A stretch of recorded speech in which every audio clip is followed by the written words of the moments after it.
मी राधिका आणि राधिकाज रेसिपीमध्ये तुम्हा सर्वांचं अगदी मनापासून स्वागत आहे। आज आपण मऊ लुसलुशीत आणि पौष्टिक असा मूग डाळीचा शिरा तयार करणार आहोत। तर त्यासाठी आता काय काय साहित्य लागणार आहे ते आता बघूया। या ठिकाणी मी गुरुपौर्णिमे विशेष मूग डाळीचा शिरा तयार करण्यासाठी 1 वाटी पॉलिशची मूग डाळ घेतलेली आहे, 1 वाटी गूळ घेतलेला आहे बारीक करून, 4 चमचे तूप घेतलेला आहे। या ठिकाणी मी मिक्स ड्राय फ्रूट्स घेतलेले आहे 2-3 चमचे, केसरच्या काड्या आणि थोडीशी विलायची पूड आहे आणि 3 चमचे खोबऱ्याचा किस आहे। चला तर आता रेसिपीला सुरुवात करूया। सुरुवातीला आपल्याला कढईमध्ये 2 चमचे तूप टाकून घ्यायचं आहे आणि यामध्येच आपल्याला डाळ भाजून घ्यायची आहे मुगाची।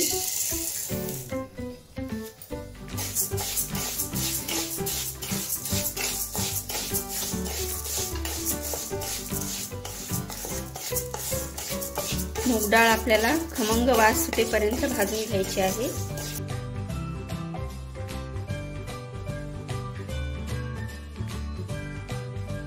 मंद आचेवर आपल्याला डाळ भाजून घेण्यासाठी 4 ते 5 मिनिट लागू शकतात। डाळ आपल्याला करपू वगैरे द्यायची नाही, छान एकदम रंग लाल येईपर्यंत भाजून घ्यायचे आहे।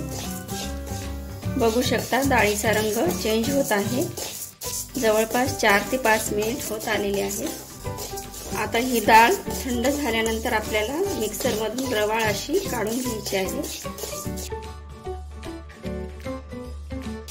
जवळपास 4 ते 5 मिनिट झालेले आहेत। डाळ आपली भाजून झालेली आहे। आता आपण मिक्सर मधून काढून घेऊया। बघा अशा पद्धतीने मी थोडीशी जाडसर डाळ वाटून घेतलेली आहे। आता ही बारीक केलेली डाळ देखील आपल्याला तुपामध्ये परत भाजायची आहे। आता साहित्यामध्ये आपण जे उरलेलं तूप होतं ते पीठ भाजण्यासाठी घेणार आहोत। 2 चमचे मी अगोदर डाळ भाजण्यासाठी घेतलं होतं आणि 2 चमचे उरलेलं पीठ भाजण्यासाठी ठेवलेलं आहे। आता मिक्सर मधली आपण जी डाळ वाटली होती ती आता यामध्ये टाकून घ्यायची आहे।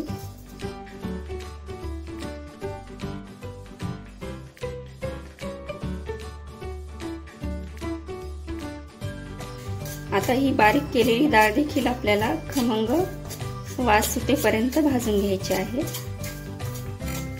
आता उद्या गुरुपौर्णिमा आहे, तर त्यासाठी तुम्ही हा असा मूग डाळीचा शिरा तुम्ही नक्की करून बघा। पौष्टिक तर आहेच पण सात्विक देखील आहे हा शिरा।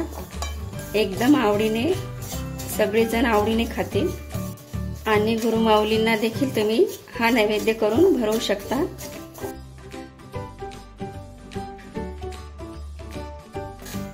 आता जवळपास डाळीचा रवा भाजून झालेला आहे, तर यामध्ये तुम्ही पाणी किंवा दूध वापरू शकता।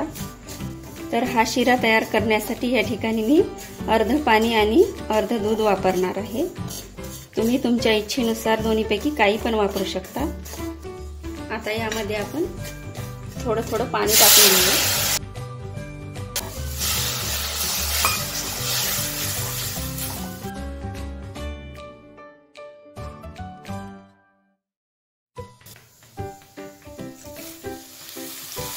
आणि थोडंसं दूध।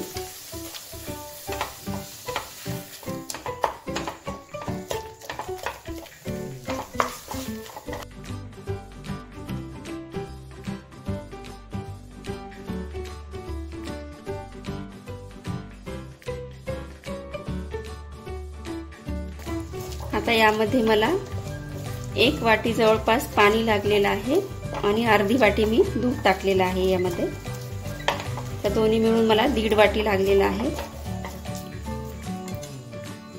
आता यामध्ये किसलेला गूळ टाकून घेऊया।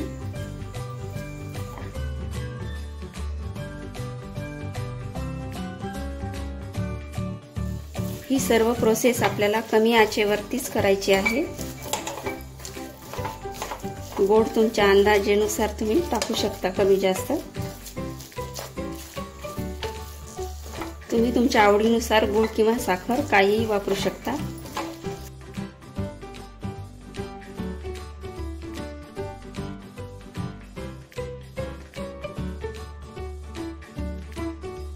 या शिऱ्यामध्ये मी 2 चमचे मिल्क पावडर देखील ॲड करणार आहे।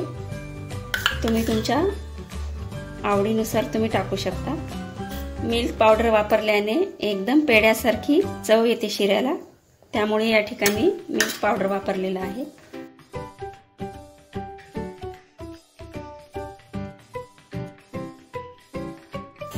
तुम्ही तुमच्या आवडीनुसार वापरू शकता किंवा मग स्किप केलं तरी चालते। माझ्याकडे मिल्क पावडर होतं त्यामुळे मी मिल्क पावडर वापरलेला आहे। थोड्याशा दुधामध्ये मी मिल्क पावडरची पेस्ट केली होती, तीच आपण यामध्ये टाकलेली आहे। आता यामध्ये ड्रायफ्रुट्स टाकून घेऊया। खोबऱ्याचा किस, केसर आणि विलायची पूड पूर्ण एक जीव करून घ्यायचा आहे पूर्ण मिश्रण। बघू शकता आपला शिरा एकदम छान असा रेडी झालेला आहे। रंग पाहू शकता एकदम छान असा आलेला आहे शिऱ्याला। बघू शकता एकदम स्वादिष्ट आणि पौष्टिक असा आपला मूग डाळीचा शिरा तयार झालेला आहे। आता आपण लगेच सर्व करायला घेऊया।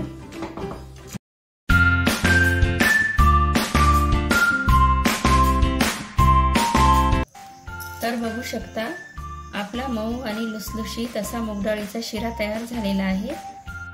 रेसिपी आवडली असेल तर व्हिडिओला लाईक आणि चॅनलला सबस्क्राईब करायला विसरू नका। धन्यवाद।